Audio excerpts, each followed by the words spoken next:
All right, here we are. There might be other people who join us, but this is Meditate School of Mindfulness. It is July 28th. It's almost the end of July, if you guys can even believe that.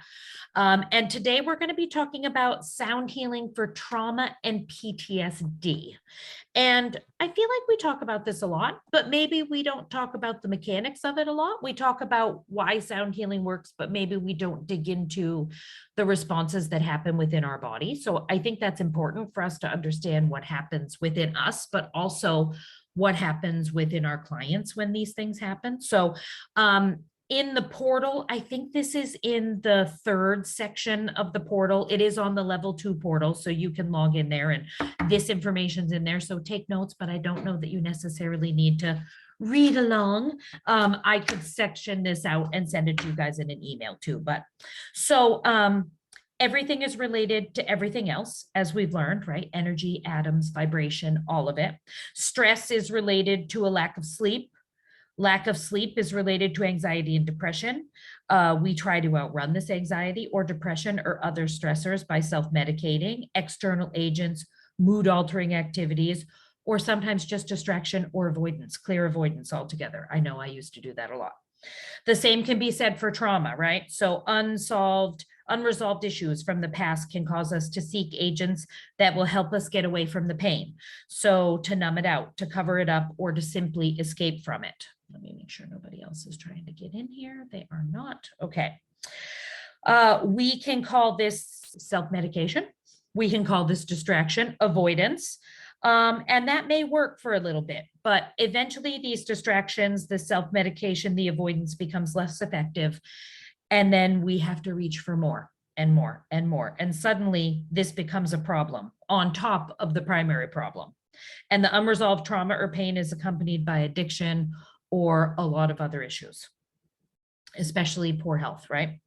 From our perspective, we can see the trauma as an undigested or undischarged energy event that continues to affect the body or mind. I kind of like that undigested or undischarged energy event that continues to affect the body or mind. Trauma, PTSD also. At all levels, the physical, mental, emotional, perceptual after the event is past. If we all agree that everything is energy, then we can understand that frustration, loss, grief, trauma are all energy experiences which we feel as various sensations through the body. So if we think about anger or grief or loss, most of the time when we think of those things, we will get a remembrance of some sort of sensation in our body, right?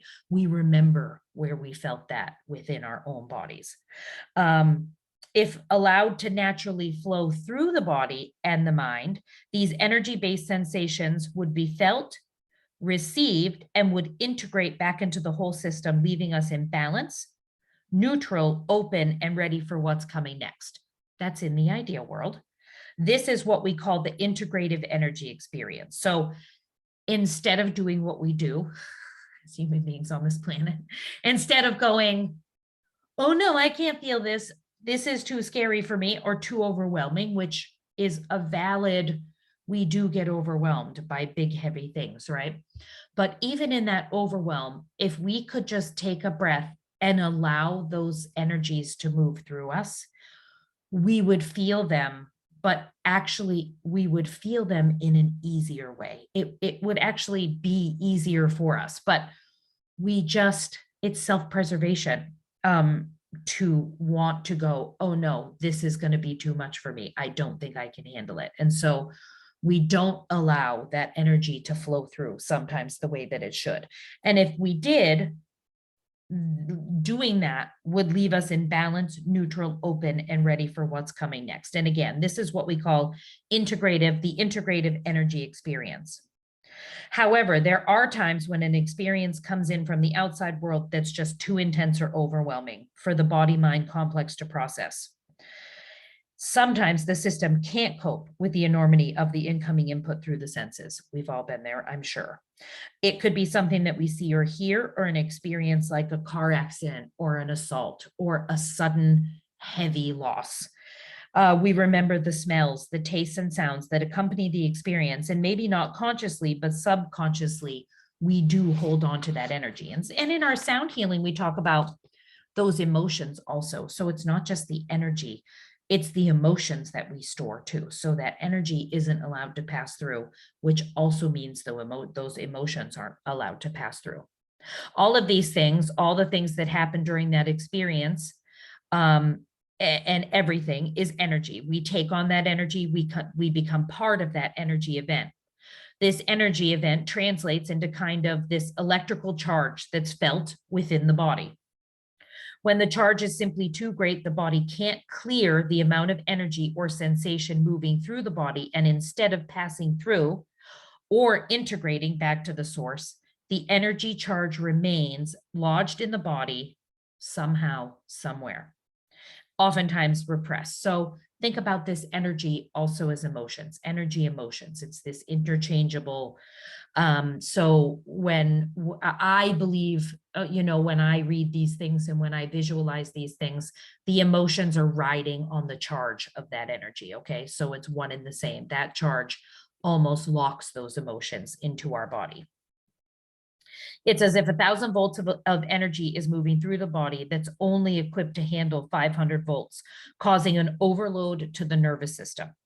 Our system hits the circuit breaker and shuts down to survive the experience. It's not a bad thing. In fact, it's a healthy protection response. It allows us to live through this event by keeping us alive, but by distancing ourselves from it so that we can come back to and process it at a later time, hopefully. So all of these repression things on some level, in some events, we absolutely need to stay alive, to be able to survive the event. Hopefully, though, we don't just sit in that repressed state, right? Eventually, we come back to hoping to clear that stuff out. Hopefully, that's the normal process of grieving through things, but sometimes we can't always do that. And hopefully, with sound healing being out there more in the world, Reiki, acupuncture, massage, all of crystal healing, all of these things that we're doing, hopefully now people are seeking out, because they're not such big steps to take for healing. And they also don't have to go to their doctor to get this sort of healing. So I'm hoping that more people are seeking us out to help with these things now that we've become a little more mainstream. So as we go through our life, we know that ordinary energy events, if allowed and felt, will peak and subside and eventually resolve themselves. Experience shows that if we're sad and we allow the sadness to be felt and experienced, the sadness will transform. It will lessen, and then hopefully over time it transforms. We don't have to do anything to resolve it except allow it to be felt, accept it, and move forward, because the energy knows what to do if left alone. However, the bigger the events, the enormity of the sensation can be so great we don't trust that if we feel it, it will safely pass. Instinctively, perhaps we don't feel equipped or trust that if we allow ourselves to experience the enormity of this sensation, we will be able to go back to a state of wholeness. More likely, it feels, if we're being swept away by the sheer immensity of the sensation, that we might drown in it, that we may never be able to recover ourselves again. This is what causes us to shut down to what feels like an overwhelming experience. We have that resistance within us because we don't believe sometimes that we can feel what we need to feel without it completely burying us alive. So what we're eventually really saying to ourselves is, I can't feel this, or I don't want to feel this, or it's too much for me to feel this. And that's an instinctive survival mechanism within us. It means that with this particular experience at this particular time, we feel unequipped to handle what's moving through us. Often quite rightly so, because as maybe a child, maybe we faced an event far beyond our capacity to manage at the time. In that case, the best strategy may be to put it away and pretend like it never happened, because that's what's necessary for mental and emotional survival. But it's not just children that does this. And as adults, the same is also true. We may be faced with an event that we need to set aside for our own mental and emotional stability until we can come back to it little by little to process it. Perhaps we're in a situation where others are relying on us and we have to put our energy into them. We have to set aside our feelings until at a later time we can come back to it. I think you experience this as a parent, I would imagine. I don't have children, but I feel like, especially if you face a death or a big trauma in life, you have to protect your children and you have to be there for them. So you have to set your own stuff aside, right? But hopefully you take the time, and hopefully you have the time as parents to come back and visit those things and work through them yourselves. Because I think it would also maybe help your children to see you work through that. And now you have the skills to also help them work through that. So the only issue is that so often we never go back. In fact, we think that if we simply move on, the past won't affect us. If we ignore it, it won't have any effect on us. But if we just keep pushing it away, we simply hold it inside. Energy can't just be turned off. It gets stored. And if we don't do something with it, we carry more and more and more and more. And it just becomes an accumulation until you either shut down or you burst or you have some sort of psychotic episode, or someone goes in and, shoots up a school or does all these other crazy things that we don't understand how people do. In a world where we are not taught how to process and feel our emotions, to then be surprised when someone is so overwhelmed with emotions that they do things that we can't understand, it seems a little crazy to me. If we're taught as kids, instead of, I think our parents meant well, but sometimes there was a time and a place that you could feel emotions. And if you didn't feel these emotions in these times, in these places, then you couldn't feel them. So, we didn't really learn how to process through our emotions. We learned that you can only feel emotions at certain times, and otherwise you have to swallow them down. And then we wonder why so many people of our generations have stomach issues and colitis and cancer and all of these things, because we swallowed all of those things. So where does that energy go? It goes into our guts. We're swallowing that energy down. And now we all have all these autoimmune diseases and all this crazy stuff. We're getting there because we're not allowing ourselves to feel these things. And we don't allow our kids to feel these things. And we don't help them process through them in a helpful way.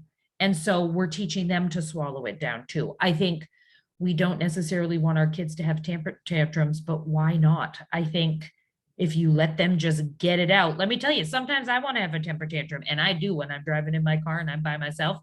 Becca's experienced a little bit of it. She drives with me sometimes. I think if we teach our kids that it's okay to get those emotions out and then take a deep breath and move forward in life without making a super huge deal about it, and giving them ways that, okay, maybe we could work through this in a way that doesn't get you to that meltdown.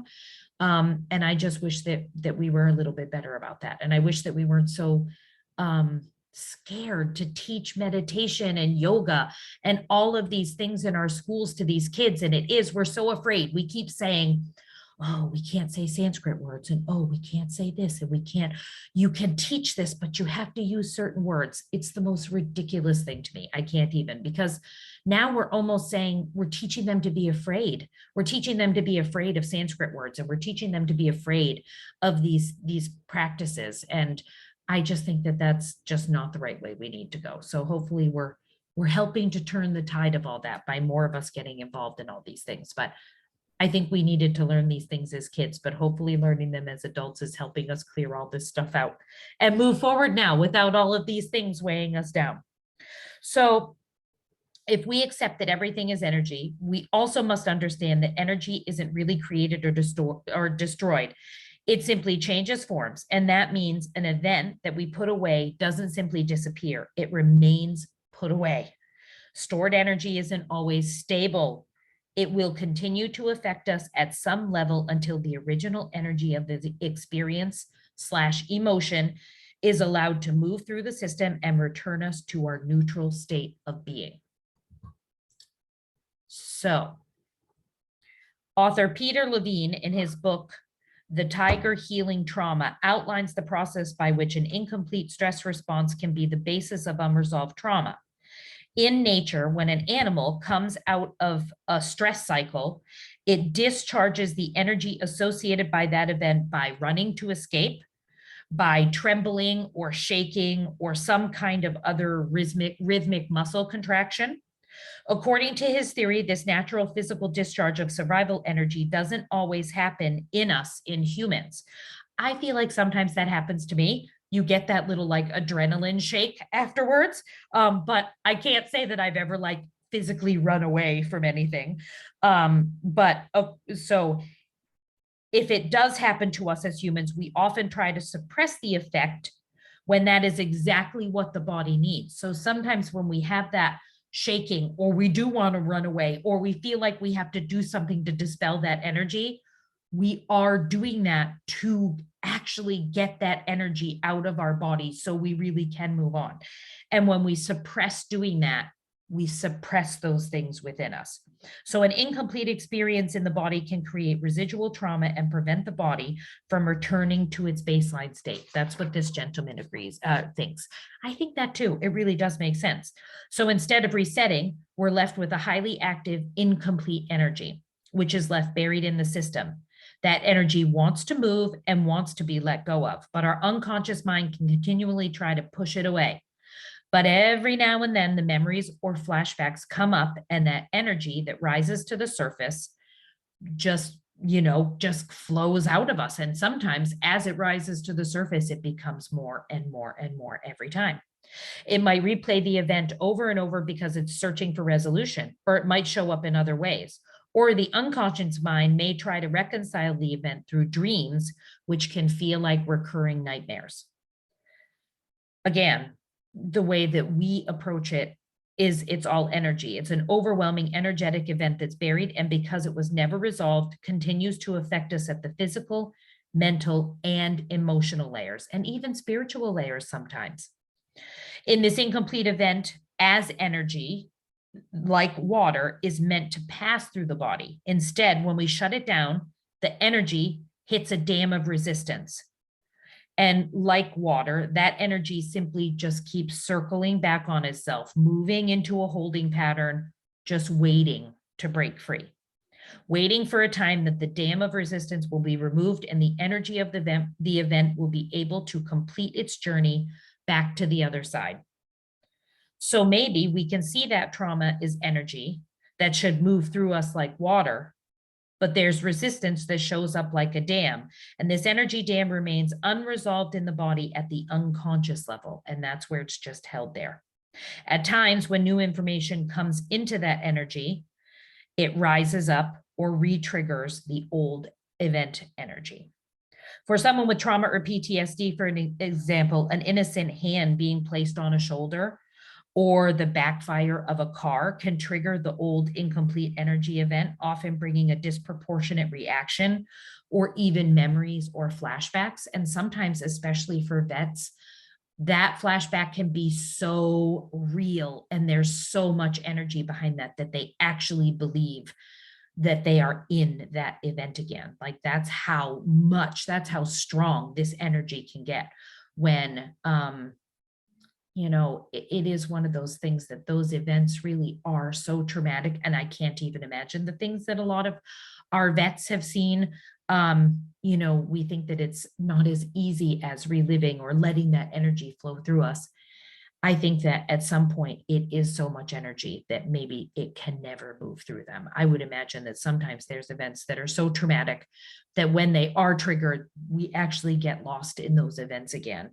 And that has to be a really scary place to come from. And hopefully sound healing and all of the other awesome things we're all doing, Reiki, energy healing, the crystal work, hopefully we're able to help dissipate a lot of this energy, just chip away a little at a time, so that hopefully, even if the triggers always remain, they're not as debilitating and they're not so overwhelming. So that's really what we're working towards through all of this information that I'm reading. And it's all of these things that we know, but it's an interesting way to look at it as energy and emotion.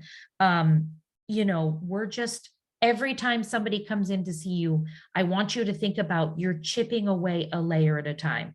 We are never going to be able to transform a person in one visit. because a lot of the times it's layers upon layers, years and years and years of energy. So just remember that you're never going to fix anyone. People are going to come in and want you to fix them. You're never going to fix anyone in one visit. And if we look at this as energy and emotion being stored, we're going to have to remove little pieces of this stored at a time. You're not going to be able to remove everything from everyone all at one time. Number one, that would be too overwhelming for them. And I just don't think it's possible. Just like the chakras depend on each other. So these lower chakras have to be in order for these chakras to be activated. They're the on-off switch. It's the same. I think that some emotions have to be unraveled before you can access the deeper things. So it's just chipping away a little bit at a time. So remember, we're never going to be able to uncover, for most people, everything all at one time, which is why you always want people to come back to your group sound baths, to your private sound baths, because it is a chipping away. And that's how you need to really explain it to them as well. This is an energy, emotional buildup that happens, and it has to be chipped away at.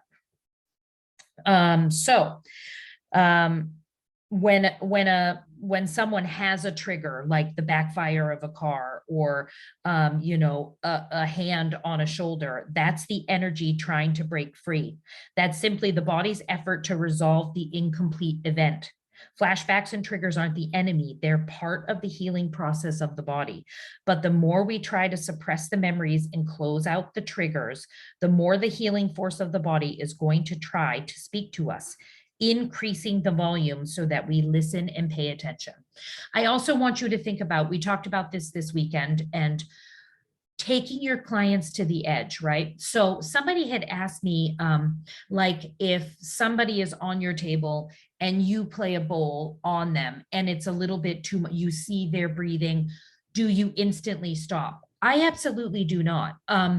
I do not get scared by those things. I actually will keep going, maybe not as intensely, but if the client is still okay to push through, you keep pushing through until the client tells you that it's enough, because you're going to keep checking in with your client, but you don't want to back off too soon. If an energy is coming up and your client is breathing through it and they are able to process it and just breathe and let it out, and you stop in the middle of that, you could actually cause that emotion to suppress again. So don't be afraid. Communicate with your client. It's all about communication at this point. Watch their body language, continue to encourage them to breathe, check in with them and make sure that they're okay. But if they are, keep doing what you're doing, because that, the breathing, and when they say, "Ooh, I maybe have a pain in my shoulder," that is an indication that you are in that spot. You are in the zone. You are in the place you want to be, to help them move that energy up and out of them. And then you keep playing that bowl and it keeps resetting, and now everything is reintegrating. So don't be afraid to push your clients a little. You want to push your clients to the edge, because they're never going to know what they can handle if they don't experience what they can handle, right? And we can handle more than we think we can, especially when we have someone talking us through it. And you don't want to push them too far. You don't want to push them if they're saying, "No, I think I want to stop." Okay, you stop playing that bowl on the body, you move on to something else, you help them breathe through. You don't want to push them too far, but don't be afraid. Don't back off just when you've got them exactly where you want them. And that's a fine line that you will learn as you work with anyone. We learn it in massage even. You dig an elbow into a muscle, you can feel when you are at that maximum pressure where they're not tensed up, but they're almost ready. That's that sweet spot. It's the same thing that we're working for. So as we worked through level 2, Becca and Alex experienced this weekend. Pam's going to experience it soon enough. When you are moving, Becca had a lot of energy movement in her legs, which I find for first-time people, because Bill had it too. I had it too. For first-time people, the legs, we store a lot in our legs, our knees. They're big muscles. They're big groups of energy stores. So, Becca twitched, she moved, I watched her breathing. She didn't tell me that she, needed to stop. We checked in. I kept going. She wasn't uncomfortable. The energy was just moving through her. If I would have stopped, we wouldn't have gotten that energy to move as much as it did. So, don't be afraid to, if someone is having a trigger, encourage them to breathe. Maybe you don't play that bowl as much or you don't play the instruments as loud, but keep that energy moving. And sometimes that drum, we talked about that drum, that rhythmic movement, and encouraging them to breathe, that can really get them in that flow cycle, right? And then before they know it, they're not even thinking about the event, they're thinking about the rhythm and the drum. So don't be afraid to help them with other instruments to help them work through all that, okay? You can change course, help them through it, and then move back to whatever it was that you were doing, okay? Let's see. Unfortunately, in a space of trauma or PTSD, we start to become afraid of the triggers themselves. So we just instinctively resist. So your people on the table, you're going to see them do this too, or people in your sound baths. You see them and it's almost like they move their body or they stretch or they start to get stiff a little bit. That's resistance. We're feeling the resistance in our body and we're trying to stretch it out. The body's will to heal itself from the trauma is repressed. So the more afraid we become of the intensity, the more we try to shut it down and the stronger it becomes, and it just becomes a vicious cycle. So these are all these things I want you to think about when you're working with someone that's in this space. This is what's happening within their body. And a lot of the times, these are just energetic and chemical things that are happening within the body that they're not even aware is even happening.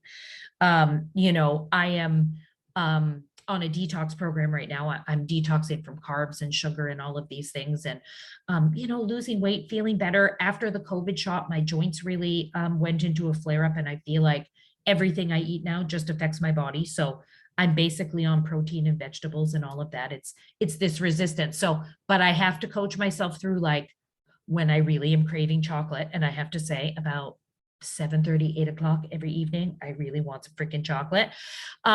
I have to literally sit and go, this is a chemical process that's happening within my body. My body is used to having this craving, fed. And so my body goes, oh, we want this sugar now. It's conditioned to want that sugar at that time. So I have to legit sit, I take a deep breath and I have to go, this is a process that's happening in your body. This is a chemical reaction that's happening. This is this, this is this.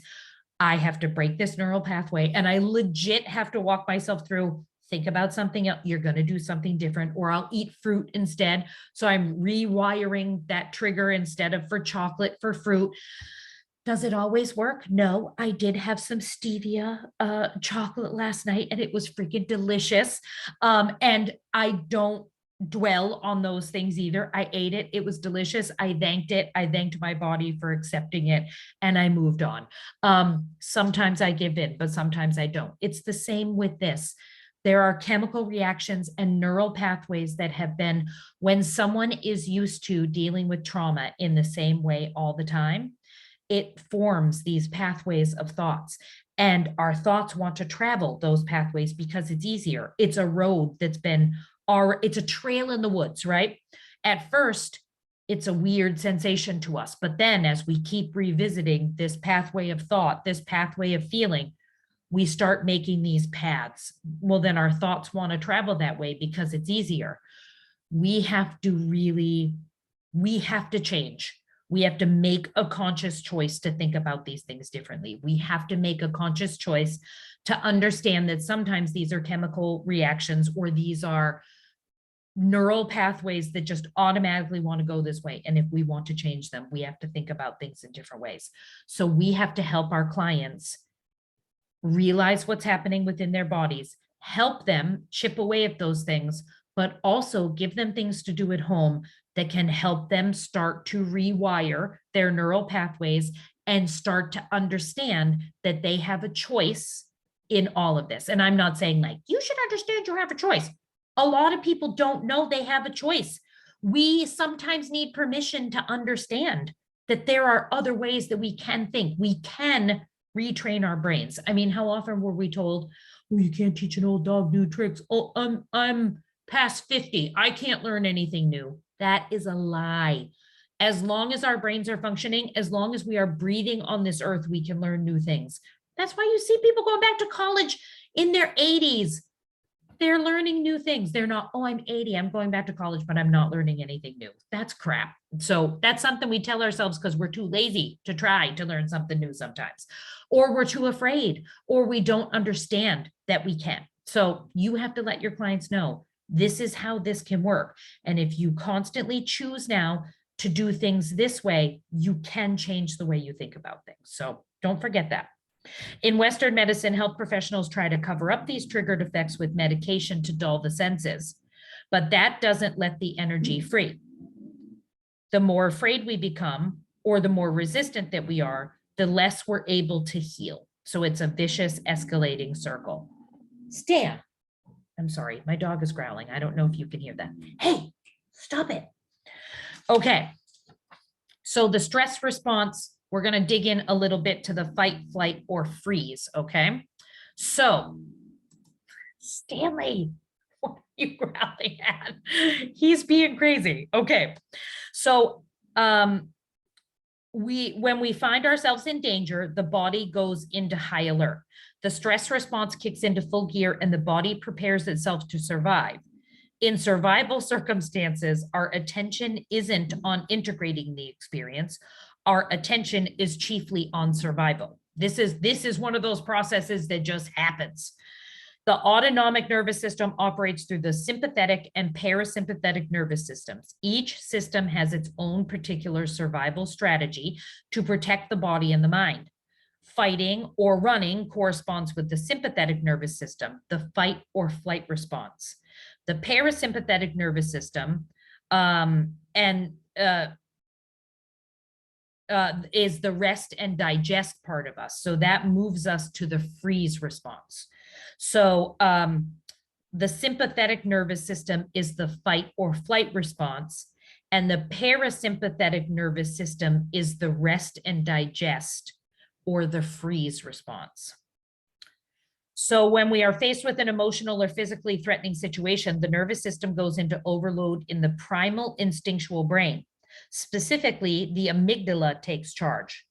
The body goes into high alert, adrenaline's pumped through the body, the heart races, blood flows to the limbs, and the senses are heightened to prime the body's abilities to escape or fight. The brain develops a motor plan, a way to survive the situation. The strategy usually involves trying to fight the situation or flee from the situation. In some instances, we may feel we're caught in a dead-end situation where we have no control to do anything, or our nervous system may be too overwhelmed and we become paralyzed with fear. This is known as the parasympathetic freeze strategy, which in animals often manifests as playing dead or just standing there. The squirrels do it sometimes in the middle of the road. They just stand there and you're like, what are you doing? Why? When we freeze, we may be unable to move. We feel the whole body go numb. We may actually be speechless with fear, or we may even feel as if we're watching the situation unfold from a distance. At times, we may feel as if we're not even in our own body, but we're watching ourselves from the outside. Fight, flight, or freeze isn't bad. It's a healthy protection response that allows us to survive by mentally, physically, and emotionally distancing ourselves from the overwhelming presence. Sometimes we might experience fight, flight, or freeze in combination with one another. We may fight or flee, but feel disembodied at the same time. Whatever the survival response, without resolution, the body can become trapped in a perpetually recirculating fight, flight, or freeze cycle. So instead of returning to a normal baseline, we become stuck in the same instinctual feedback loop. Even when the threat is no longer there, this persistent survival level state locks us into a lingering experience of deep-seated stress, which taxes the body, clogs the mind, and keeps us in an emotional or even a dissociated state. Think about people who are fighting in a war or are in the Ukraine at this moment. Those people are in this fight, flight, freeze every single day, and it is conditioning their bodies to just store and store and store. So It's no wonder that people come out of these situations just completely altered if we really think of things in that way. Symptoms that are meant to last for a short time become long-term. A one-time event initiating a freeze response becomes an enduring state in which the body lives, immobilized in so many ways. In this dissociated, numbed, or spaced out or confused state, we can be it can be part of an untended integrated freeze response. The body tends to run slowly and more inefficiently. It's difficult to focus or concentrate as if we're operating in slow motion. With many PTSD patients, clients are stuck in that sympathetic fight or flight response. The mind is still reliving the event and the body is still trying to save them. As a result, the body becomes adapted to living in the fight or flight response as the norm. The body gets stuck in that endless energetic loop and lives in that constant space of trauma. As far as the nervous system is concerned, the event is still not over because we haven't reached closure. The energy is still held inside. The body will continue to respond as if it's an imminent threat. Symptoms can include fearlessness, fearfulness, fear of sleep, or someone who's constantly startled by everything. Since the body is subsisting in a constant state of threat, sleep is often spotty or shallow or just non-existent. There's a fear associated with sleep because of the surfacing memories and dreams. Some take great pains to avoid anything that might trigger the incomplete event, not realizing this is a normal response to a traumatic event. The body wants to resolve the energy. Most people create this response to a sufficiently severe trauma. They get stuck in this perpetual stress mode. And sound healing is a great way to help the body come out of this loop of this constant stress mode. One of the most visible and direct recognizable signs of being frozen in fight or flight is chronic, rapid, shallow chest breathing, so hyperventilation, often accompanied with rapid heartbeat, cold, sweaty hands, and neck spasms. This is an indication that the individual is stuck in a threat scenario that seems to have no end. The light switch is stuck on, the energy is trapped, and no matter what they do or where they go or what they tell themselves, they cannot get it to turn off. Anxiety attack is one of these things, a panic attack. It doesn't turn off. It doesn't turn off even when they sleep. It doesn't turn off when they're surrounded by others they love. It doesn't turn off because the body wants the energy to be resolved and they are not able to resolve it. So it just keeps triggering and triggering. Sometimes explosive outbursts resulting from excessive fight or flight is common. The nervous system is in an extreme stress and it takes a toll on the whole body and mind, which can trigger depression, hopelessness, and meaninglessness. Normally, the body should be able to operate in a natural spectrum between fight and flight and rest and digest. Even when we become stressed, we should be able to come back to a natural baseline where we feel relaxed and open at some point. Our ability to come back into harmony is always available in our normal environment. But when stuck in the trauma space or PTSD, it's almost as if the shock to the system throws off the natural rhythm and the nervous system becomes hyper responsive, causing the body to overreact both sympathetically and parasympathetically to the environment. Instead of being able to act, focus, concentrate, and be directive and determined, we become hypervigilant, paranoid, perpetually fearful, and explosive. Instead of being able to return to a relaxed and open baseline, the nervous system seems to overcompensate, moving into a dissociated, spacey, lethargic, dull, and listless state. This is why so many people who are in a space of trauma display symptoms of excessive fight, flight, or freeze. But the body will heal itself when able to resolve this stuck energy, the stuck emotions of the events, but only when the body is able to come out of this stress mode. Only in the recovery state are we able to reconnect to the natural baseline, the harmonious state that is always there for us. Recovery from trauma will happen when we can relax. Only in a relaxed state will the body start to heal. And this is where sound healing is so important and so useful. In our practice, even without words, we're able to quiet the mind, relax the body, and ease away tension and stress. With sound healing, we are able to go back into this space of harmony, and we are able to help our clients move into this relaxed state and into this space of harmony. The beauty of our practice is that moment by moment, session by session, we are slowly and gently removing the blockages that as people we put up, and we are able then to release all of this unresolved energy.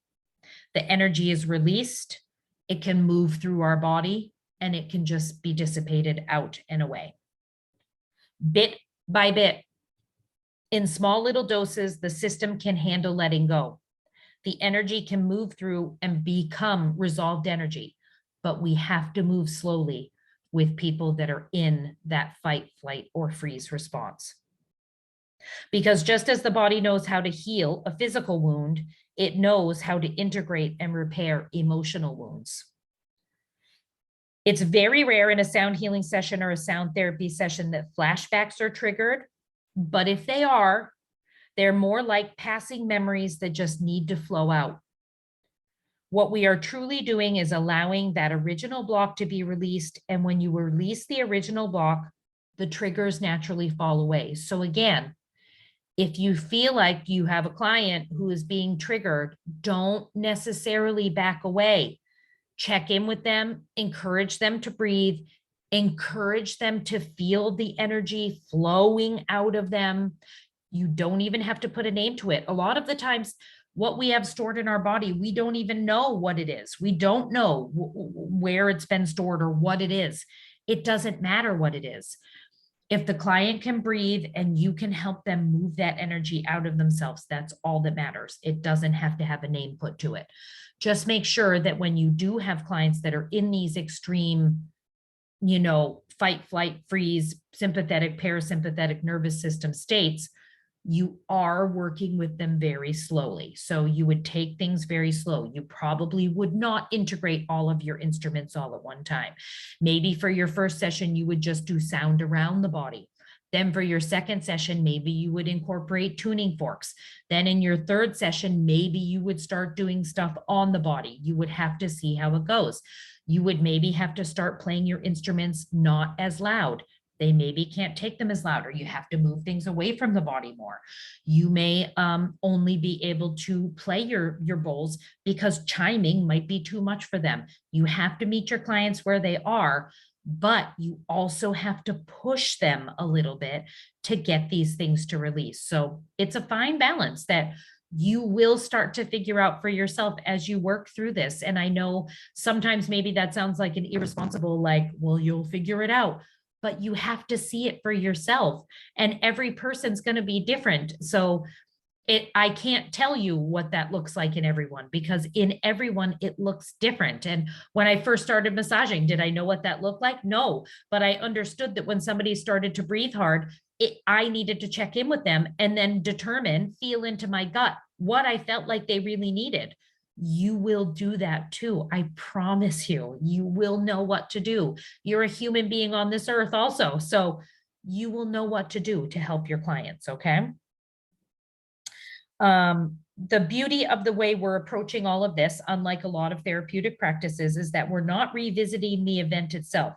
We're focused on the energy itself, and we're working to discharge the energy around the event that continues to affect the body and the nervous system. We know that the energy around the event can be discharged when we speak about it, but sometimes speaking about it causes more energetic blockages or more trauma. With sound, we don't revisit the cause, we move to the solution. The solution is reconnecting to our ability to heal by resolving the energy event, not so much resolving the trauma event. So we're moving the energy out, not, the trauma has happened. We're removing the energy of the trauma. We're never going to be able to remove the traumatic event. That event has happened. It was real. It existed. What we can do is move the energy of that event out. Sound healing is particularly helpful for treating the symptoms of PTSD and other forms of trauma. For one thing, it enables our clients to relate differently to their thoughts and emotions. For someone with a history of trauma, emotions and memories can be so intense and unpleasant that unhealthy behaviors, such as substance abuse, becomes the means to escape from them. This might work temporarily, but as we know, these suppressed emotions quickly come back with even more force. What we practice in sound healing is we open them up to a space of acceptance. Sound healings are safe, gentle methods that allow the unresolved energy of an overwhelming event to slowly begin to unwind, to untangle from us and be released. Unlike a lot of therapies, we're not digging into the past. We don't make it necessary to relive the event. The body is simply allowed to discharge and resolve the energy. In a safe and relaxed state, residual thoughts and emotions gradually pass like clouds. The less these feelings are feared and resisted, the more easily they can flow through and be released, leaving us more and more whole, relaxed, and at peace. So often in the midst of a sound healing session or a sound therapy session, the old fragments of trauma might be released outside of the conscious awareness. Without even knowing it, it was being released, and the individual starts to feel lighter and different, and they don't even understand why. It doesn't matter. They don't need to understand why.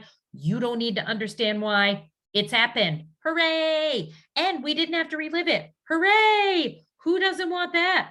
I'm all about that these days. That's why I've gotten into dancing. Also, I'm starting to do tapping, doing all sorts of things so I don't have to talk so much. I can just move and do and release. It's as if some unspoken burden has been lifted. It happens in the deep states of relaxation when the body can simply let go of what is no longer it needs to hold on to. That's what the body naturally wants to do. It wants to let go of these things. It wants us to get back to that baseline relaxed state so it can let go of things. Sometimes it just needs a little bit of help. And that's where sound healing, I also believe Reiki, crystal healing, ecstatic dance, yoga, any of those things. They're all of these things that we're doing in our community are helping. In a deep meditative state, which our clients reach in a sound healing session, we are resting in a safe space. Here, it's almost as if what's coming up can be watched like a movie. Here, we might not even consciously see, we become less afraid of anything that might surface.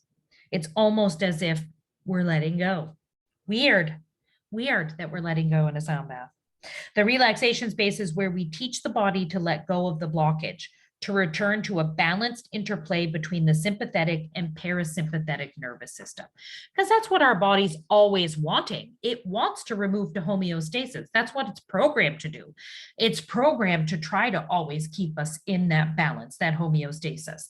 But trauma and blockages and injuries and all of these things, the body then has to fight the tide of all of these things. And now it's working. And just think about how hard your body has to work to keep you balanced through all of these things. So if we can get into this relaxed state, this meditative state, and we can start dissipating and clearing out all of these layers, then our body doesn't have to work so hard to take care of us and to balance us. It can just do what it needs to do, and then we can do what we need to do. And we will be able to cope with life stresses a lot better too, without all these layers on top of us, because this energy does build. So maybe at first, I always hear people say, I didn't used to be this angry person, but all of these things have built up, and now I just find that I'm angry all the time. Yeah, that's exactly what happens. It starts out as a thin film, but then more things to be angry about build up and build up. And then the more things we're angry about, the more life throws us things to be angry about, which just adds into the layers. And then we're just attracting more things to be angry about while also building up.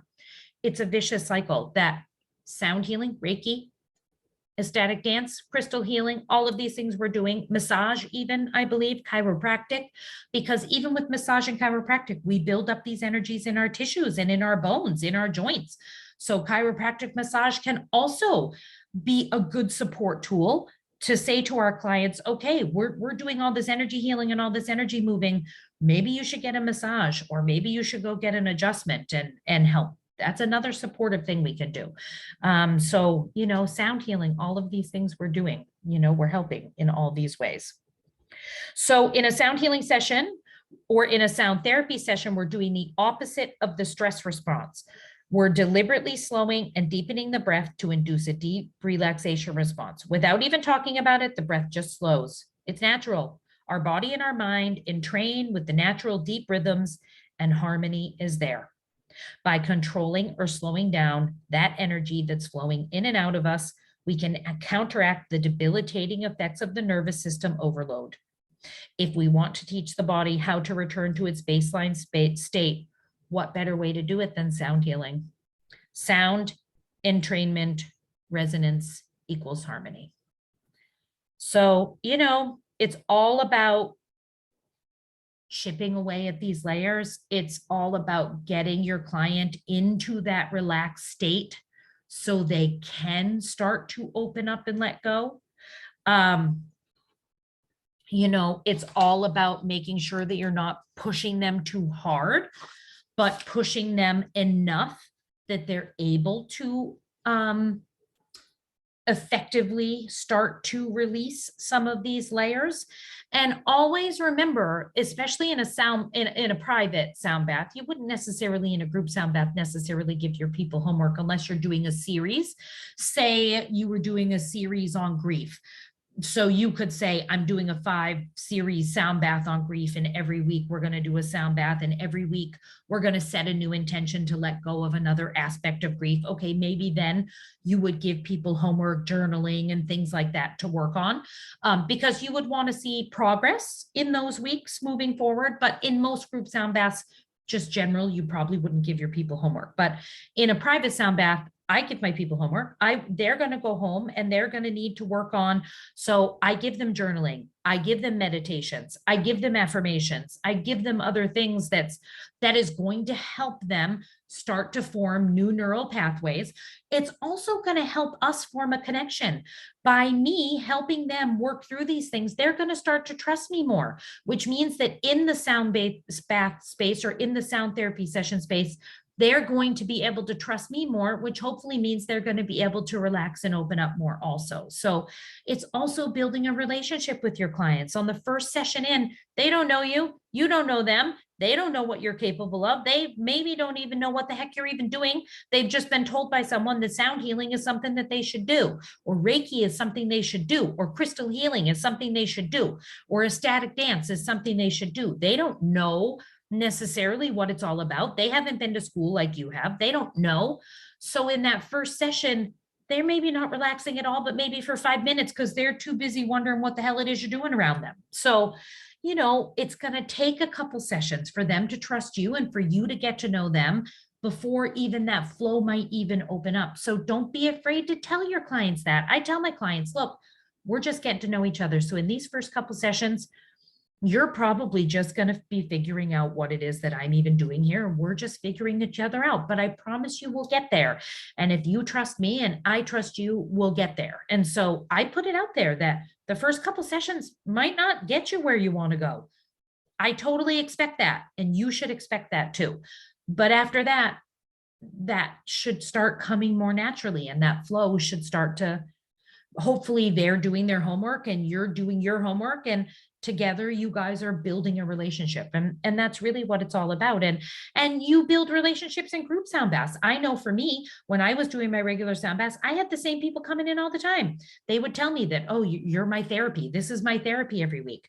So even though I'm not building up a one-on-one rapport with them, I am still helping them chip away at those layers every week by showing up and being there consistently. So you're also building relationships in that way as well. So, all of these things play in, but I really like this sound healing for trauma and PTSD because it is really a lot of what we're dealing with. And we talk about it in terms of sound healing and removing this dense energy, but I really just wanted to talk about what that dense energy looks like and feels like in the body, and what that fight, flight, or freeze response is all about. And so hopefully you have a better understanding. So when you're working with people, you can think about these things and approach them in a way that they need, because it's all about meeting them where they're at, pushing them to where they're not always comfortable at, but helping them in some way. And so all of that all of this understanding. So this stuff is on the portal. I believe it's in lesson 3 on level 2.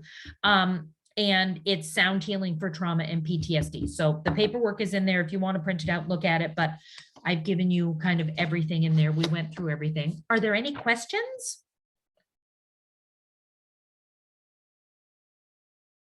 Not really a question, but just like, when we talk about trauma, because my wife actually, she's been studying that as well. She does emotion code, body code. Some of those traumas actually some people can inherit from their ancestors, something Right. happening from the past that just like through generations, it's coming back. I mean, it's coming towards us, and we don't That's even know it. 100%. That's a Yeah, good point. It's sometimes it's ancestral trauma. right. And so there's talk about layers, just like layers and layers and layers, just like, so we have to definitely set the expectation that it's just like, it's not like the first session you're gonna be like, okay, you're done, see you. Right. Yeah. Exactly. And talk about like also not much of a trauma, but then the energy, right? Just like a lot of us are empaths, and then we just go out and we just like getting energy from bounce back from other people, just you don't even realize too. Just like you might be like, oh, today it's a beautiful day. You go out to work and you just get the energy from your coworker or from someone on the grocery store. You don't even know it. It's just like, but it's just like when you start now understanding that. Now I kind of just like in the beginning I didn't. Now when there was one instance that I was in Staples getting something for my kids, and I think there was a lady that was walking by, and I said, hey, you can go first, but she looked at me like, real, like, I don't know, it was weird. And then after that, I noticed that my mood changed, and I told my wife, I think I got something from that lady, So she did a muscle testing, and that was just like, yeah, you did. So she's trying to like release that because we don't even know it, just like then we come home and just like you bring that, or your client just can leave your session and get something on the street and oh my gosh, just like I don't think what you did back here that actually works because I feel worse now.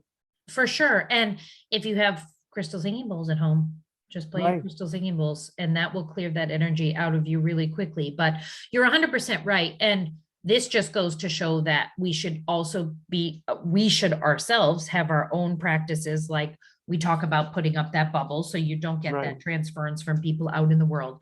But also we need to be teaching our clients how to do these grounding and protection things as well, because as someone who is in a trauma space, they're just flinging their energy all over the place also. So they're impacting the people around them also, which I'm sure they don't want to do. So I think as we're chipping away at these things, teaching them how to control their own energy, but also how to protect their energy so they're not taking on other things too. Because I think in a trauma space, we're wide open to everything. We're giving it off, but we're also taking it in. And so I think we need to have our own practices. I have a practice that I do every morning. So when I go out into the world, I hopefully am not picking up on.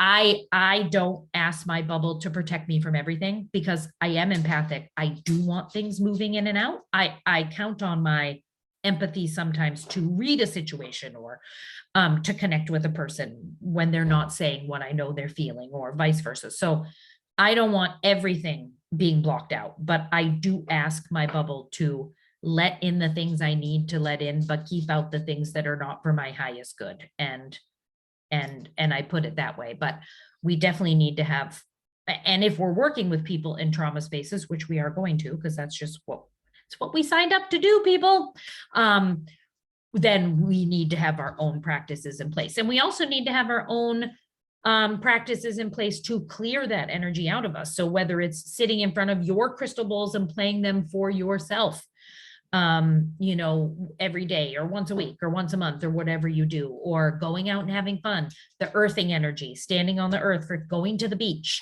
any of those things that we can do can help clear that energy out of us also.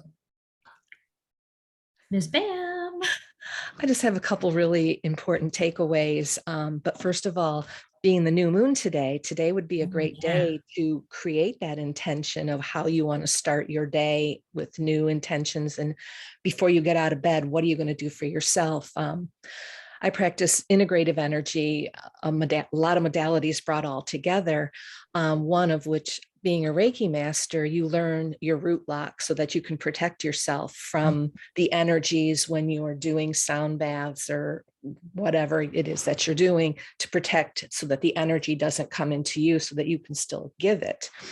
My other real takeaway, Becky, is when you were mentioning about children, because I've been retired from 31 years of school teaching for 2 years, and I've kind of tucked that away, but you like awakened that in me. And the last couple of years when I was teaching, I had heart chakras hanging from fishing line above this beautiful beach scene in my classroom.